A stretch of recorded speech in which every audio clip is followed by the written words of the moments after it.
Welcome to today's webinar brought to you by Delphix, Satori, DataVeil, and Actian. I'm Stephen Fegg, Director at Database Trends and Applications and Unisphere Research. I will be your host for today's broadcast. Our presentation today is titled Achieving Performance, Scalability, and Security on Your Cloud Journey. Before we begin, I want to explain how you can be a part of this broadcast. There will be a question and answer session.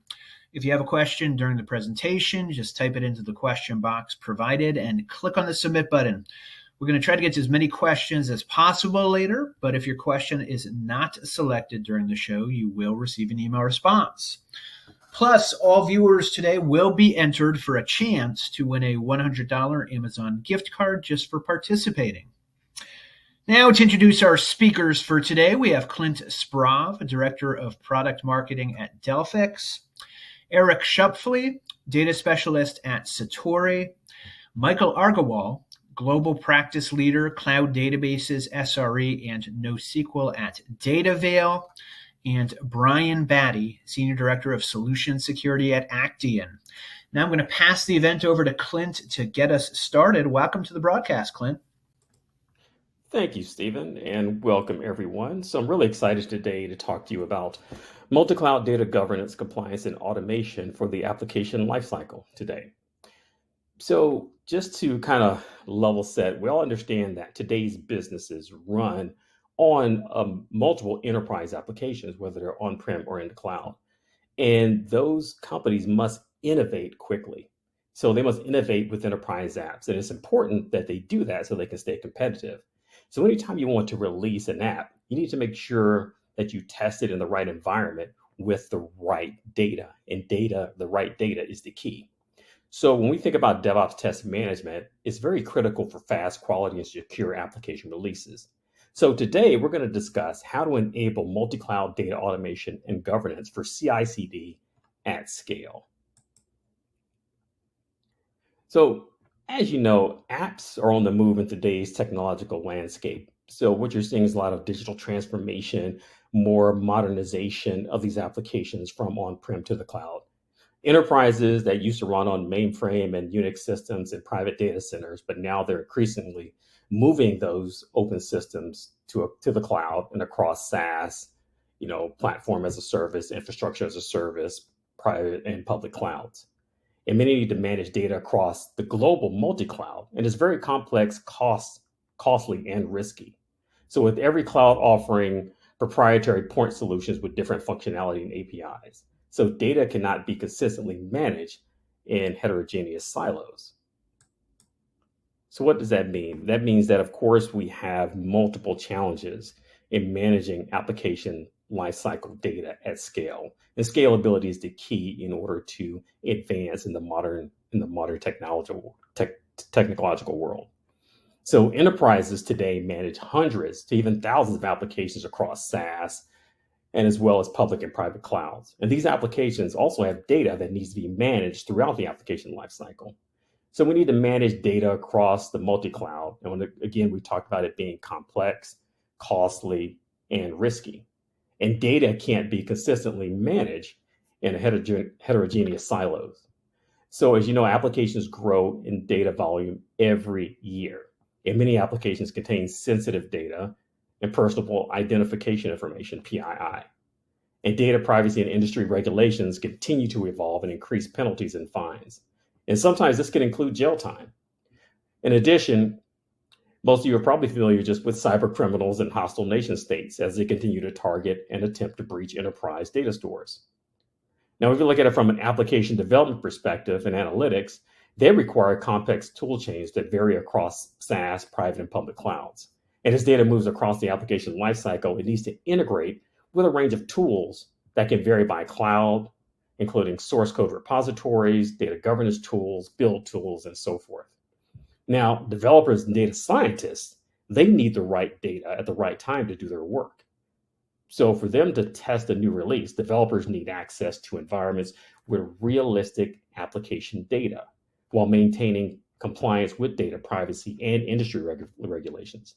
Now, data scientists, on the other hand, they need access to realistic compliant data for analytics and for AI ML model training. So companies employ DevOps to build automated CI/CD pipelines.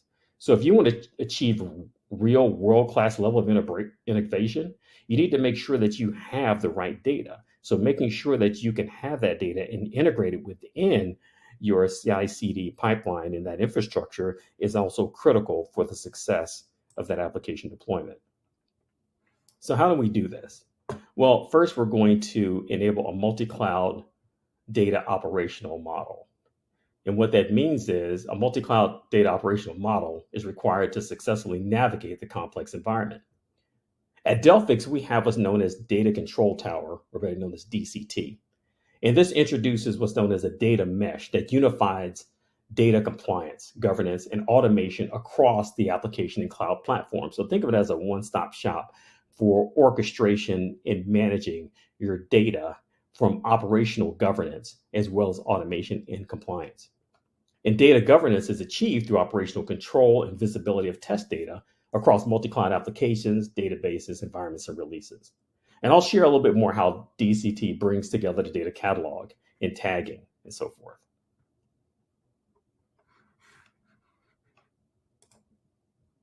Now, another thing we want to point out, we talked about scalability, and there's also a huge increase of risk when it comes to data. You need to make sure you understand where this data is actually stored and how it's managed. So here we have an example of a telco company that had been breached. And as you can see, it cost a significant amount of money, $350 million CCPA settlement, 77 million customer records exposed, and $150 million of remediation. So as you can see, security is paramount when we talk about trying to scale these cloud applications and working on these multiple platforms.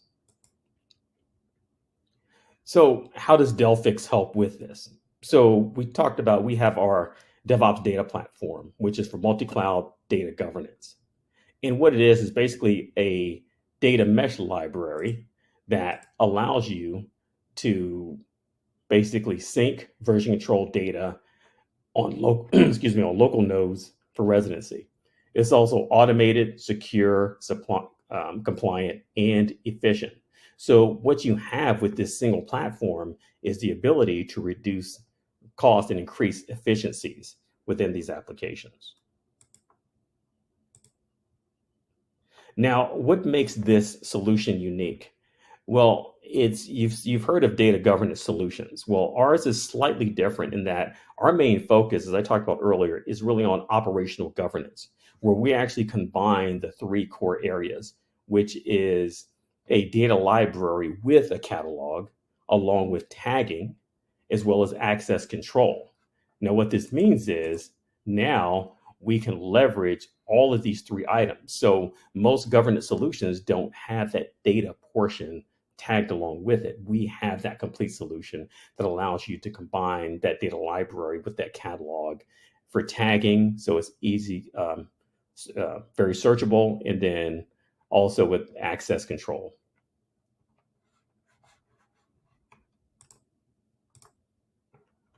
Now, again, as I talked about before, when we talk about the whole concept of governance tools, we have to look at it holistically. So we want to look at it from the standpoint of the three pillars that we cover. We talk about development and testing, how developers need that core capability to be able to have realistic test data. And then, of course, production support. And then anyone that's needing those core analytics and using it for AI and machine learning as well. So you have that library where you can sync the catalog and the tagging, you got the compliance, you have that level of security, and you also have that CI/CD data and API. So you can do things such as refresh, rewind, bookmark, integrate, and so forth. And then finally, the key component of that is creating ephemeral environments. Ephemeral environments are key because you want to be able to reduce those costs. So instead of having this data sprawl of all these different database solutions, you can now be able to spin up and tear down the data that you need at scale when you need it, when you're building your applications. And just real quick, we have a customer, Sky, which is a British media telecom giant that we've helped to actually implement this and be able to do orchestration and reduce their costs.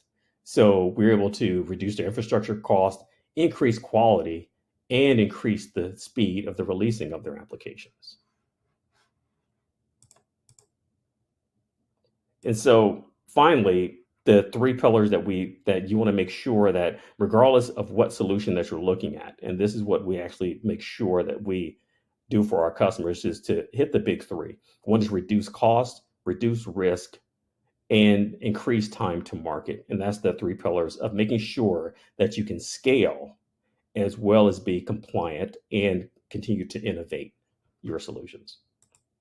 And with that, I will pass it back over to you, Steve. Thank you. Fantastic. Thanks, Clint. It's my pleasure to introduce our next speaker today. We have with us Eric Schupfle, data specialist at Satori. Welcome to the broadcast, Eric. Yep, thank you very much for the introduction. So, as you said, my name is Eric Schupfle. I'm a data specialist here at Satori, which is a bit of a customer-facing consultative role. And really what I'm going to focus on today is, we focus on this emerging space around secure data enablement. But fitting with the theme of today's session, I'm really going to focus on what we're seeing with our customers and the importance of building a strategy around data access and how necessary that is, either if you're going to the cloud for the first time or you're looking to kind of expand your investments in that kind of cloud arena.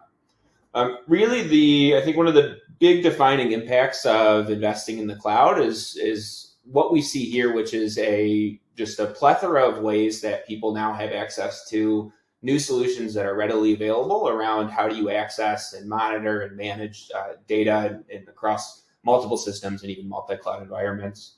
And that ranges from, where do you store data? How are your BI or data science teams actually working with that data? How is engineering going and creating new data products? But also how do you manage and govern that with, data catalogs, data quality solutions, as well as kind of from a security standpoint is how do we monitor that and how do we ingest as much log data as possible to stay on top of what's happening in our environment. And this is really a good thing, right? I mean, I think it's pretty obvious that you want to enable your employees to, use the tools that they're familiar with, use the best tool for the job. And as a result, companies end up investing quite a lot in these technologies and these migration projects. And understandably, they have a lot of concerns around how do we make sure people are taking the most advantage of it, and there's widespread adoption of all these projects we're investing so much effort into making available. And the big hurdle that we see is it's really not so simple as just signing a contract, creating an account, and people can go and start using data, right? There's all these hurdles that are in the way to make sure that data is available for people to get access to it. It's compliant and it's secure as people are accessing it. And you can kind of see the steps involved from the simple of, how do people get access to data based on their role or their attributes about kind of the individual, how are access requests actually handled? And on the flip side of that, how do we regularly review permissions to make sure those aren't going stale and people have just the level of access they need? And then, of course, that needs to be compliant for a number of avenues, right? You can think about regulatory compliance around GDPR. We have HIPAA and high trust in healthcare, PCIe, obviously, and then also business level, kind of the SOC 2. You have your DPAs with your customers. And that involves a lot of work right around auditing access, making sure we're classifying data properly, and reviewing for any privacy holes. And finally is the ongoing security efforts that companies have to go through, which is around monitoring how is data being accessed, looking out for potential breaches or avenues for a breach. And as people are accessing data, right, making sure that data is masked properly or redacted or straight up blocked based on just kind of the organization-wide rules. And really, I think most organizations haven't been prepared for this, and as a result, don't have a concrete strategy on how they're going to manage that for each new project they're introducing or each new product they're building internally. And we see these in kind of three key ways that companies are starting to become more aware of, right? First is, of course, it's now becoming very slow to deploy projects and slow to get them being used by people in the organization. And that's because companies are going and, each new license they bring on, each new product they build, they have to go from the ground up and define, okay, how do we manage permissions? How do we make sure we're not exposing data to this solution or to our employees in a proper manner? And even once that's done, people don't know how to actually find and get access to that new data, right? It becomes a very complex project where they're emailing admins and saying, hey, I need access to this. And it can take 2 to 3 weeks. And in that vein, we start to see impacts on productivity and overhead. And that's because access requirements are not a static thing. People constantly are changing roles, working on new projects internally. And as a result, you end up seeing, data engineering teams and DevOps teams that are spending up to, 15, 30% of their time just, responding to requests over email or Slack or Jira tickets of, hey, I need access to this data. And then they need to run and go figure out, okay, is this allowed? What do we expose within this data set to them? And it takes up a lot of time from some of your highest paid employees.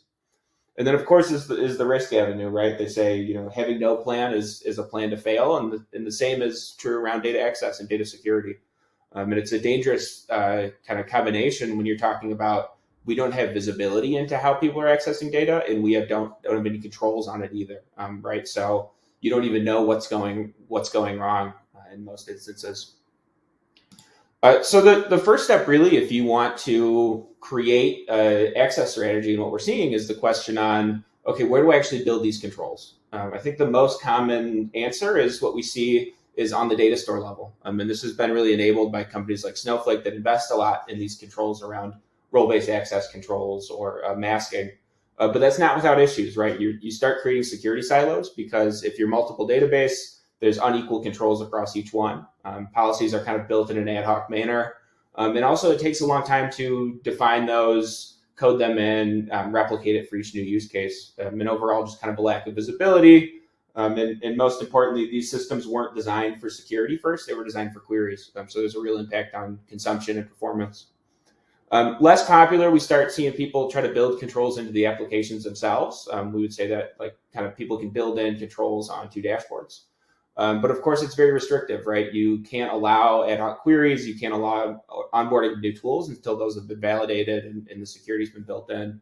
And because people constantly have need for new dashboards, new technology, you start creating a lot of tech debt. And again, that impacts the performance of those applications. And then finally, people say, hey, we have a solution. We have IAM in place. We're managing identities and we're authenticating users. Why don't we just lump it all together? And really, the truth is, most of those solutions don't have good fine-grained controls. They aren't built for the authorization problem, and as a result, users get overly permissioned. They have persistent access instead of temporary or just in time, and there exists a lack of visibility and governance around how people are actually using that data that they have access to. So I think what we've landed at, and there's other companies in the space that have seen the same, is there's really need for kind of a fourth option here in managing this through a data security platform. And I think whether you're going to try to build one yourself or you're going to go with one of the vendors like Satori out there, you really need to make sure all three of these avenues are covered that we discussed earlier, right? How do users get access to data in a way that's either self-service or kind of one-click approval from someone like a data steward? How do we make sure that compliance is being followed and easy to audit, which means we're classifying data, monitoring how people are accessing it, and regularly auditing on who has access, why were they granted, and how are they using it? And then finally, we need to make sure that security is being followed across the entire organization, which means, do we need to mask PII? Do we need to authorize it in some instances? And what does that process look like? And in other instances, how do we sort of block certain behavior that we don't want to allow under any circumstances? And really, there's a number of approaches to do that, right? You can be overly restrictive, but the topic here is how do we enable productivity and scalability, and how do we make sure our investments in the cloud are being used? So what we believe in is, hey, you're already managing and monitoring all this in one place. Let's point that external to our users. Let's give our users what we call the personalized data portal, where they can see in one place, what data do I have access to? What data is available for me to get access to today, either through self-service again or approval? And how do we, make sure that this is all as easy, as quick as possible, and in real time as possible? And really just kind of concluding that is, I want to make sure that we're addressing the problems that we highlighted around lack of strategy. And to that end, we're regularly interviewing our customers, hearing from them of, hey, what have you accomplished with getting the strategy in place? And true to our goal, we see that kind of every day, right? Companies that are able to speed up the adoption of new projects because people have access to data immediately and as they need it at an appropriate level. We see a reduction in cost and overhead due to the fact that DevOps teams are no longer responding to ad hoc data requests or cleaning up permissions or doing regular audit reviews because now that power's been passed off to security and privacy teams as appropriate.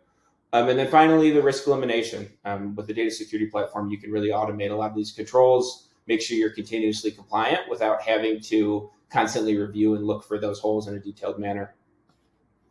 And just to sell on Satori just a little bit, we do believe we are the leader in the space for a reason, and I think there's kind of three key reasons. One is the way we've architected this is we're not actually orchestrating or changing on anything on your underlying data, which means that we're very quick to deploy, and we know that there's universal policy being applied across all data environments from day one.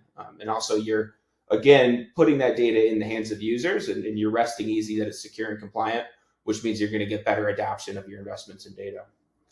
So just to wrap it up here, if this does sound interesting, or you think this is something that your company needs to get working on as you invest in the cloud, we kind of offer two ways to start trying it out. We believe in self-driven exploration. To that end, we have a free-to-use test drive, as well as a recently released open source project that can help you scan and better understand data permissions within your organization today.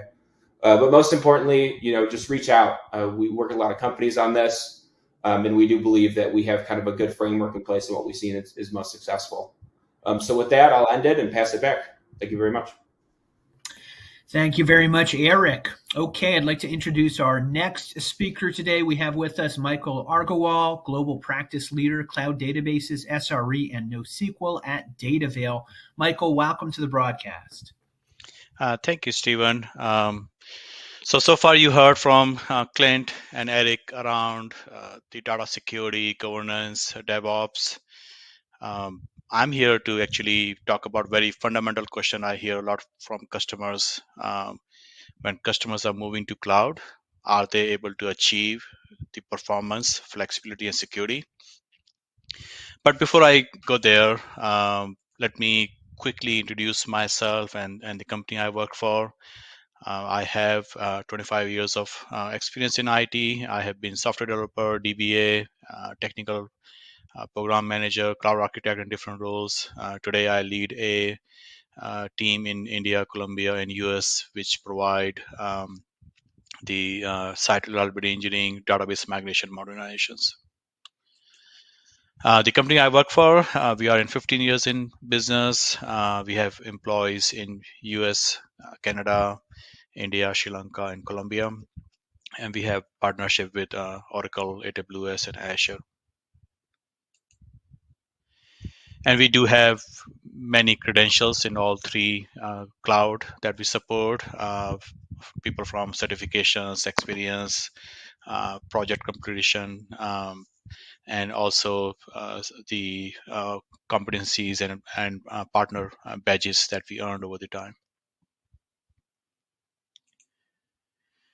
What I'm sharing today is a unique perspective. We often subscribe to and read Gartner industry expert reports. We have 500 plus customers that we support today. And we also have a strong partnership with AWS, Azure, and Oracle Cloud. With that, all that experience, what I'm sharing today is kind of unique perspective from us. So going back to the question of is cloud the right fit? Are customers going to see a same or better performance or same or better security? And if going to the cloud brings more flexibility? So those are the three main questions. But if you look at other technical drivers for going to the cloud, there are a lot of things a lot easier. For example, you can enable auto scaling. A lot of times it's just a checkbox to enable auto scaling. Also, cloud providers are have global regions, so it's a lot easier to deploy and scale your applications globally. HADR in some cases is as simple as a flag. In some cases, you have to create a secondary standby node, but again, it's a lot easier. So there are many technical drivers going to the cloud, but the question remains same: is customer going to see same or better performance, improved security, and whether cloud brings any flexibility. So let's get to that question. Performance. So performance could be you're looking at networking side of things, you're looking at hard drive, you may be looking at CPU memory, vertical horizontal scaling. So there are definitely a lot of factors which goes into performance. In my observation, even the same specs for a VM, let's say you have 4-core on-prem and 16 GB RAM, you get a 4-core and 16 GB on cloud. The cloud outperform on-prem often, especially the on-prem sometimes have older hardware compared to cloud. The network, you get a single digit millisecond latency between a region. So a region has multiple availability zones. And for high availability, often you deploy multiple servers in different availability zones. And that communication between the availability zone is single digit millisecond. There are many options for hard drives, from old school magnetic drives to simple hard drives to the solid state drives. Also come into general purpose and provision. Provision is a lot more high throughput. On Azure, they call it premium SSD. But the idea is there are different classification of solid state drives. You can get throughputs up to 50,000 IOPS if you want to. So definitely there are a lot of options available for high throughput performance need. You can also scale vertically. Some come as often you don't use it other than sandbox, but you can have actually just half the CPU, but you can go all the way to 128 virtual CPUs. Now the cloud providers are even coming up even higher number of count for CPUs, and same goes for memory up to half terabyte, and they're looking to bump up to 1 terabyte memory. So it's definitely you can scale vertically. Also, in the cloud, you don't have to configure anything for virtualization. So often the cloud provider does the best configuration for hypervisor, so it has a better performance. And then also you can do horizontal scaling using auto scaling groups, containers. Serverless kind of has a built-in horizontal scaling. And if you're deploying NoSQL databases or load balancer, you can enable horizontal scaling to get a better performance. Cloud also support a very high performance need like GPU, quantum computing. All those are supported on the cloud.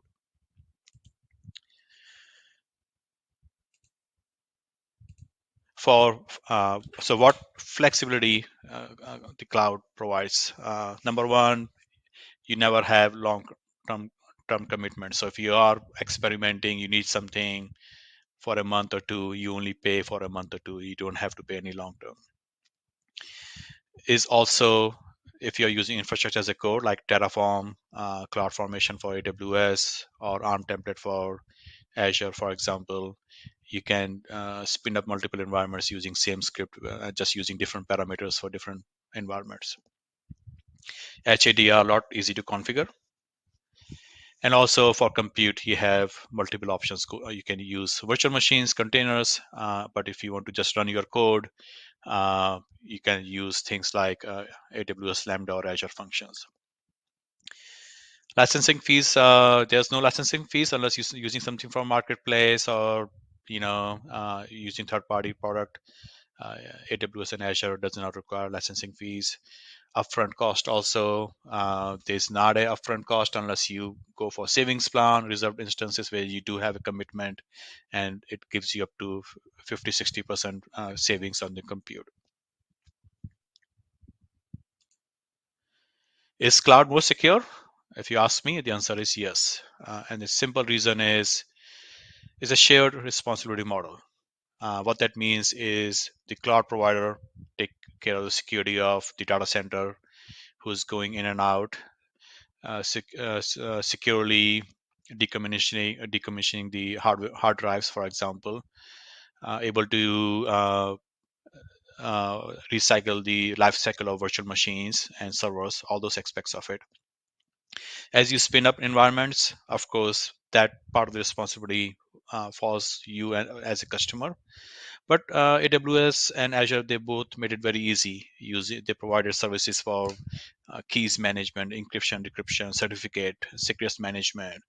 A lot of things are encrypted, decrypted by default. So the very first, of course, cloud provider is taking a bigger role in security. But the things you are responsible as a customer, they're also providing a lot of tools and technologies and services to kind of help that make that easier. And a lot of times you're using a code to secure your environment, so it's a lot more well defined, peer reviewed before any security changes are implemented. Organizations who are moving to the cloud, they, in order to achieve the performance, the flexibility, the security, they often adopt Cloud Center of Excellence. They will bring up a group of architects and leaders within the organization to form Cloud Center of Excellence and start creating a vision for that, what that architecture implementation look like. There are some guidelines that I came up with as a practice leader when I work with customers to kind of have some objectives in mind for Cloud Center of Excellence. And I think it's an important mindset and effort to make sure your cloud implementation goes as expected. Also, during your cloud migration, you can do portfolio rationalization to kind of see what applications you are ready to move to cloud and expect to get the same performance, security, and flexibility when you move to the cloud. In terms of going to the cloud, you do have to look at the observability of the environment. Once it becomes production, you have to look at your alerting, logging, follow-up, and building a site reliability engineering team to support that environment and what that maturity model look like. And often you will define that maturity model in your Cloud Center of Excellence. As you are adopting cloud, there's definitely a potential to modernize a lot of areas. Not everybody pick all this technical verticals, 5 areas, but some pick 1 or 2, some pick all, depending on their objectives and vision. But the point here is, yes, there's a lot could be modernized, and you can expect the performance, security, and flexibility that you expect from the cloud. You will need a good team of leaders, DevOps engineers, site reliability engineers, DBAs, developers to make that happen. With that, I will that conclude my presentation. Back to you, Steve. Thank you very much, Michael. Okay, it's my pleasure to introduce our final speaker today. We have with us Brian Batty, Senior Director of Solution Security at Actian. Brian, welcome to the broadcast. Thank you, Steve. Thanks for inviting me. So I have a short presentation on the top 5 cloud migration security concerns. And it's a list, right? And I have an opinion on lists, 2 opinions actually. One is that they are a great format for creating a 10-minute presentation. And 2, lists are all wrong in that they are subjective and incomplete. When you have a top 5 of anything or a top 10 of something, what about number 6? What about number 11? And that's why, lucky for you guys, I have this bonus one, number 6, security misconfiguration, which is basically a catch-all for everything else. So we're covered here. So I'm going to first ask why the cloud? So there are business drivers. I think it was Michael just now who did some technical drivers, which definitely covered some of these. But yeah, here's another list of 4 that I have, which is subjective and incomplete. We have to think about why we're going to the cloud. I've been reading this book by Simon Sinek, which is called Start With Why. And that you always have to take a step back. Why are you doing something? What is the purpose of it? In his case, it was marketing. If you have an organization, you have to think about the entire purpose. But if we're trying to secure something, what are the business drivers of that? And here are 4 of them: speed, scalability, cost savings, and geographic reach. So for speed, it can be speed of a feature getting deployed. How fast does it take a line of code to get into production? But it can also be the speed of the application or service that you're trying to provide. And then there's scalability. Companies do want to scale up and down very quickly and cheaply. So we don't want to necessarily buy 5 years worth of projected infrastructure when really we only want to pay for what we need at the moment. And then geographic reach, one of the main reasons for that is to reduce latency. So I live in Northern Virginia, which is, the backbone of the internet is about a 3-minute drive from my house. So I'm pretty lucky, but what about somebody in rural Montana who might not have fast internet access like we do? So that's why you would want to drop endpoints closer to the people who are your customers. So the first one, the risks of identity and access management. I think it was Eric did a presentation on access strategy, so he dove pretty deep there. But the risks there can be user imitation, or an old account, a real user, the account was not revoked. So basically, this just means credentials have been compromised. So what are the impacts there? It can be data exposure, lost integrity, customer trust if it's customer credentials. But also non-repudiation can get compromised if it's a legitimate user with legitimate credentials, and the logs that are involved, assuming you have a robust logging system, the logs will show that somebody did these changes, but it really wasn't that person if they had real credentials that were compromised. So a couple of the mitigations that you can have. Eric went into it in much more detail than this, but you need to map your roles and responsibilities up front. Not everybody needs to be an admin. Hopefully you have more than just admin and non-admin in your roles. And what are the different things that they're able to do? What systems are they able to access? I would definitely use the cloud service provider native IAM. Never try to roll your own. AWS IAM, GCP IAM, and Azure Active Directory are the three big ones. Multi-factor authentication should be the default. Don't let people choose to decide to use multi-factor authentication. Just make it so if you're able to do that in your organization. And then proper access control as well. Number 2, compliance and regulatory risks. This is pretty big here. GDPR is one example, and that also goes into the geographically specific regulations. So if you're talking about reducing latency, because you want to reach customers in Europe or across the world, there are GDPR issues. So in Europe, of course, and then CCPA in California.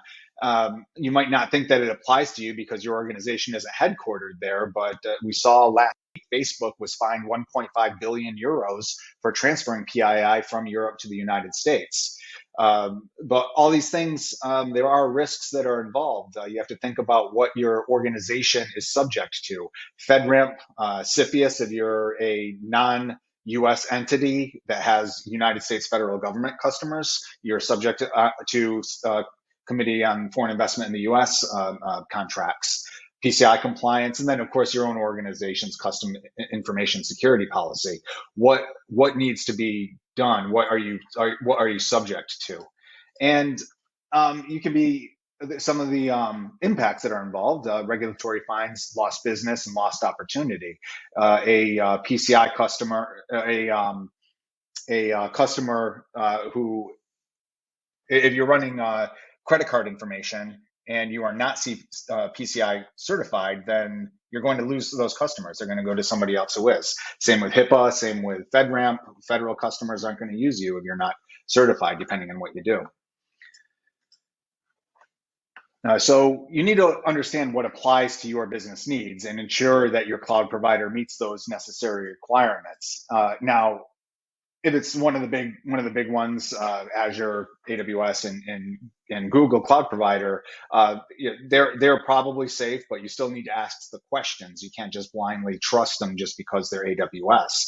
If it's a customer that's a vendor, that's using AWS, then okay, they're using AWS. That's great. We've checked AWS, but have you checked us? Ask those questions. So understand the shared responsibility model. What are you responsible for versus what your vendor is responsible for? And ask them, send them your security questionnaires. Ask the questions that are important to you. Ask them for their certifications, SOC 2, Type 2, ISO 27K, audit letter, PCI compliance, that kind of thing. Number 3, service availability. This one's pretty simple. Server outage, denial of service attack. That's something that is a concern, but luckily with modern, one of the impacts, lost service, lost revenue. But with modern cloud technology, auto scaling and load balancing, you have what you need in order to mitigate against that. But it's important also to have a backup and restore strategy, disaster recovery, and in order to do that properly, you should classify and prioritize critical systems. You can't do everything at once, of course. All of these do look like engineering tasks, but they also do have significant security implications. One thing that's not a bullet point on here is incident response. If a service goes down or your entire stack goes down, that's an incident, and we need to figure out what happened and get it back up. So invest in an incident response plan as well. Number 4, multi-tenancy. There are concerns on that, which is multiple customers sharing the same hardware. So there's often competition for resource in there, and those are concerns that have been addressed. But some of the risks, a breach of one customer could potentially impact another. There could be data exposure. I think everyone has seen years ago where there have been incidents of a customer seeing another customer's data when they shouldn't have been able to. So I've seen that it's about 10 years ago. I saw this with a customer of mine. So we had to go in there and do root cause analysis and fix that. So the data exposure, unexpected downtime. So there have been recent attacks where they've been used to allow a VMware guest to escape the host and compromise the hypervisor. So, what do you do there? The only real mitigation is for that is really for the cloud service provider to have eternal vigilance in patching and upgrading the hypervisor software, as well as implementing monitoring and detecting tools. So you can get around that by having contract language that says you get your own hardware, but that costs money. So having your own virtual private cloud, if all of your customers are risk averse and they all want their own virtual private cloud, that's kind of destroying the concept of cloud computing, of being able to quickly scale up and scale down, share resources, which will be inexpensive for everybody. And at that point, you're not really a cloud service provider. You're just running, dedicating software to each customer, and you're just the middleman. So you need to understand the security measures that are put in place by your vendor, and for the applications and data that you put up there, you need to protect your own with traditional application security best practices, which includes, there's a wide variety of those. Deserves its own webinar, but encrypting your own data at rest and in transit, those are a couple of the big ones. Number 5, insider threats. So insider threats probably needs a new name, because the name itself, it might say, if you're implementing an insider threat program and you're talking about it within your organization, that might alienate some of your actual employees. But right now, this is what the industry is calling it, an insider threat. So it doesn't have to be somebody who's malicious. It can be somebody who's just careless, or it can be privilege misuse or abuse, can be a compromised account, and they have different opportunities. So lost data, stolen resources, sabotage, those are some of the impacts. And some of the mitigations, an insider threat program is one of the big ones. So the purpose is to reduce insider risks to critical assets all the way down to acceptable levels. an anti-phishing program. Behavioral analysis is another one. Zero trust architecture, and watermarks on digital watermarks on certain files. So security misconfiguration, I just wanted to point out S3 buckets in AWS. Those have been responsible for a lot of security breaches. You can go online and look for some of them. Booz Allen had one, Accenture had one, federal government have had many.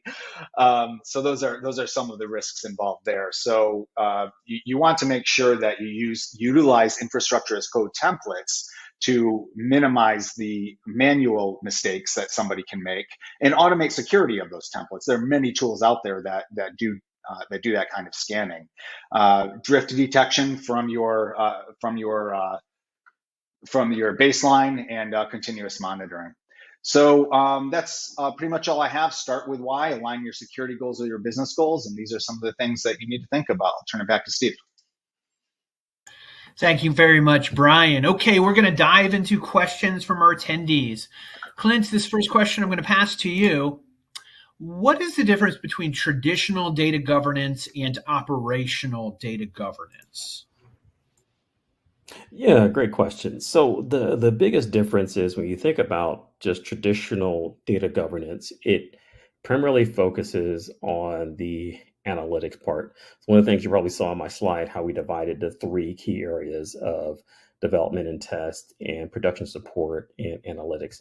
So what data governance solutions, they typically focus on that, and it's concerned about the data, but it usually doesn't have that as part of the overall solution. So the difference with operational governance takes a more holistic approach to really understanding the data side. So that's when you include things, not just a catalog, but you have a data library with the catalog, along with some of the tagging features, as well as access control. So that's the biggest difference between the two in terms of operational data governance. So it's taking more of the data side, either data generation, the data masking and compliance, and the management of that, bringing along ephemeral environment. So you're kind of getting a more broader approach to how you do data governance from an operational perspective. Understood. Eric, our next question is for you. Question is, we have frequent arguments on keeping potentially sensitive data out of the cloud. What do you see as a best practice for adopting new technology without overly exposing ourselves to risk? Okay, thank you. Yeah, this is a big one, and I think it's a roadblock for probably most organizations at one point or another. I think the traditional or legacy approach is, let's just keep sensitive data within production environments, and let's invest in kind of cleansing data and making sure it doesn't get out. I think there's two big issues with that, of course, which is one, things happen, people do things they're not supposed to do, stuff breaks. And occasionally you'll get PII in environments you don't expect it, and now it's outside of your walled garden, and you don't have the controls you should have in place.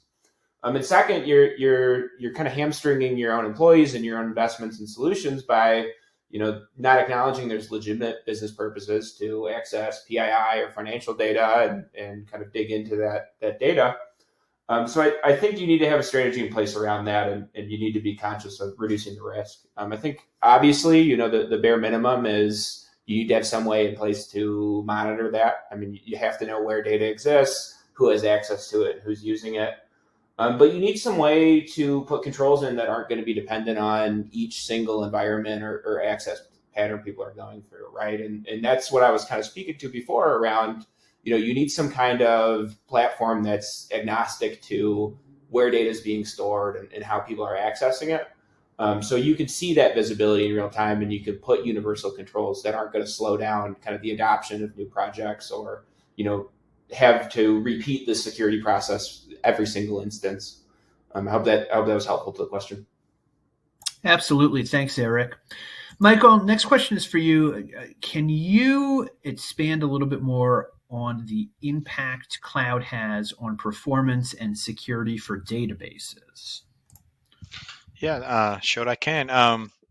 So databases, as you know, has being the backbone for a lot of applications, has to be performance. So yeah, cloud does provide you options to kind of scale up and down. You can pick as small as one virtual core to all the way 128 virtual cores. Same for memory, you can pick as small as 4 GB RAM to all the way to half terabyte RAM. So definitely options are there for performance. For the disk also, you can pick general purpose IOPS, which can give you like 3000 IOPS for example, and you can go all the way to 50,000 IOPS. So definitely options are there for performance. If you're looking for horizontal scaling, some of the platform as a service, they have a multi AZ read replica option where the especially for for relational databases, you can point your read operations to the read replica and improve performance that way. If you're looking for more read write both horizontal scaling, of course you can adopt NoSQL technologies like MongoDB, AWS, DynamoDB, AWS, DocumentDB, Azure Cosmos DB. They will horizontally scale because of the underlying NoSQL platform. So definitely a lot of options out there. Security is a lot easier because now especially if you're doing platform as a service, you don't even have access to the operating system. You don't have to worry about patching operating system. And the database migration, database minor and major upgrades, they you can schedule them and keep up to date. So definitely a lot easier to manage security. You can also integrate with the IAM within the AWS or Azure. So it's definitely more secure environment. Uh, and it does provide flexibility to move, from one configuration of virtual machine to a different configuration of virtual machine. You can also pay as you go. So, for example, some of the cloud platform, they will support pay as you go for SQL Server and Oracle, for example. So you're not necessarily paying upfront, using for a month or two for experimenting. And if you're using open source databases, of course, you don't have to worry about licensing at all. But compute is always, usage based. You use for 1 hour, you pay for 1 hour. You use for 1 month, you pay for 1 month. So definitely lot of options out there, and cloud definitely make it a lot easier to implement, monitor, and scale your databases. Got it. Thanks, Michael. Okay, Brian, our next question is for you. Earlier, you mentioned how security must enable the drivers of cloud migration. Can you expand upon that a bit? Oh, sure. So where I was coming from with that, the idea of security, traditionally, people have thought of security as just saying no. So some of those drivers, speed. Oh, you want to go to the cloud fast? Well, why don't you slow down until I, the security professional, can wrap my mind around it? And that's been it slows down business. It slows down innovation. So security has changed in the past several years in that people have thought more about being involved a lot earlier in the process, so that when we need to talk to release managers, we want to know when release managers are there. We need to talk to product owners and executives about what are the new features that are being put into the product, so that we can think about that earlier on in the process. So knowing the business goals and the business objectives will help us align our own objectives to what the business objectives are. So if a company is, let's take the notion is if a company is deciding to go to the cloud or not. Now, if you're just 100% on premises and the security people are just focused on premise, then they cannot. Then they'll have to think about just protecting their own infrastructure with their traditional firewalls. But early on, if we know that we're going to the cloud, then we can there's a whole new skill set that we have to undertake. And so you have to be aligned that way as well. So that's where I was coming from that. Understood. Okay, we're almost at the top of the hour, but before we go, I'd love to get an answer from each of you to this very basic question. If there's one thing you'd like our attendees today to walk away keeping in mind, what would that be? And Clint, why don't we start with you? Yes, one of the things that I would really want the attendees to walk away with is when you start thinking about data and governance and security, start to think about what are some of the ways to reduce cost for that, especially with sprawling cloud costs. And one of those ways is through ephemeral environments and making sure that you have the ability to spin up and tear down that data, which is going to really help increase security. So I would say the one thing that I would definitely focus on is really thinking about all these key areas. As Gene Kim said, that you have to do innovation, you have to release fast, and you have to be compliant. And there is no nice to have in that anymore. So making sure that you're able to scale your environments and really looking at cost first and foremost. Understood. Eric, how about you? Yeah, the thing I'd like to mention is, I thought Brian just gave a really good answer around security as an enabler. And that's really what I think we're seeing a lot of companies become more aware of. And that's what I'd really ask of the people on the phone or on the call here is you just start thinking about, how much are we investing in data and what's the adoption of it and what have been the blockers typically? Is it that people can't find it? Is it that it's been overly restrictive from a security standpoint? That maybe people just aren't aware of what's out there. And I think this is, we're just seeing it being it's a evolving space around, managing access, but we're seeing more and more companies aware of this and getting on top of it fast and just seeing gigantic benefits in terms of, how much can they reduce, just time commitment from a data side, from a security side. I mean, someone asked in the question box, how much did legal get involved? I mean, there's ways to automate this. There's ways to make everybody's life easier. And I think it starts with just looking into, where are the hidden cost centers there. Absolutely. Michael, your final thoughts for today. The final thought. So I think so one piece of advice, don't let your cloud become another data center. What I mean there is with cloud comes a way to change things up. So the way you back up, the way you patch things, the way you secure, the way you create network route, the way you provision services, the way you monitor, log, alert, all those are a lot different and better. So make sure you have either the right skills within your organization, and if you don't, then it's okay to partner with companies and like DataWheel, for example, to bring that expertise and do the cloud implementation the right way, so that you're not making your cloud another data center. Okay, and last but not least, Brian, we're going to give you the final word.